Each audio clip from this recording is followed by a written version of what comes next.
ఇది డే 4 అన్న ప్రొటెస్ట్ మా యూనివర్సిటీ భూమి 400 ఎకరాలని ఈ ప్రభుత్వం ఉంచుకోవాలని చూస్తుంది. ఇక్కడ ఎన్నో వన్య ప్రాణాలు ఉన్నాయి. మరి ఇలాంటి పనులు చేస్తే అవి ఎక్కడికి పోతాయి? మరి రేవంత్ రెడ్డి గారు ఇక్కడ ఉండే విద్యార్థులందరినీ పేటిఎం బ్యాచ్ పేడ్ బ్యాచ్ అంటున్నారు.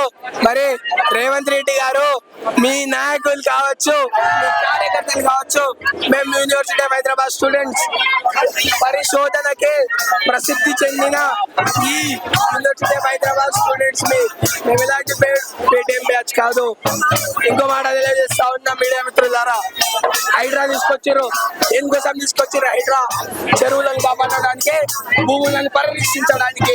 రంగనాథ్ గారు commissioner of HYDRAA Shri Ranganath, respected Ranganath గారు ఎక్కడ ఉన్నారయ్యా? ఇక్కడ ఎంత విధ్వంసం జరుగుతుంటే నోరు తెరవరేంటయ్యా అడుగుతా ఉన్నా. భట్టి గారు, శ్రీధర్ గారు, మరి మీరు కూడా ఇక్కడ పూర్వ విద్యార్థులే, మీకు తెలుసు అది ఎంత ఇంపార్టెంట్, ఎంతో ఆక్సిజన్ సప్లై అవుతుందో. మరి అన్ని తెలిసినా కూడా బట్టన్న ఎందుకే ప్రజాప్రభుత్వం ప్రజా పాలన చూడా మాట అని చెప్పి గద్దెకెక్కినారు. కాంగ్రెస్ వాళ్ళని ఈ దేశంలో ఇకపై ఎవ్వరు నెంబరు. మరి వచ్చే ఎన్నికల్లో ఏబీవీపీ ఒక ఛాలెంజ్ తీసుకుంటుందన్న.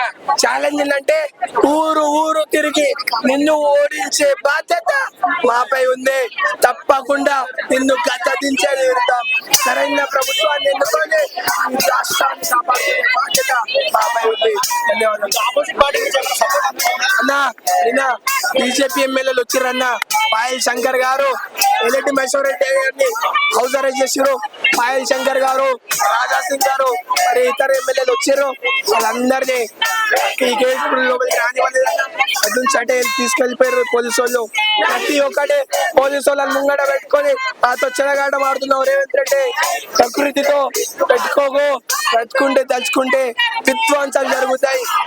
పంచభూతాలు అగ్గి, నీరు, నిప్పు ఏవైతే ఉన్నాయో వాటితో ముఖ్యమంత్రి కాదు ఎవ్వరు పెట్టుకోవద్దు. ముఖ్యమంత్రి అయినా ప్రధానమంత్రి అయినా ప్రకృతి ముందు తగ్గే ఉండాలా తెలియజేస్తా ఉంటా.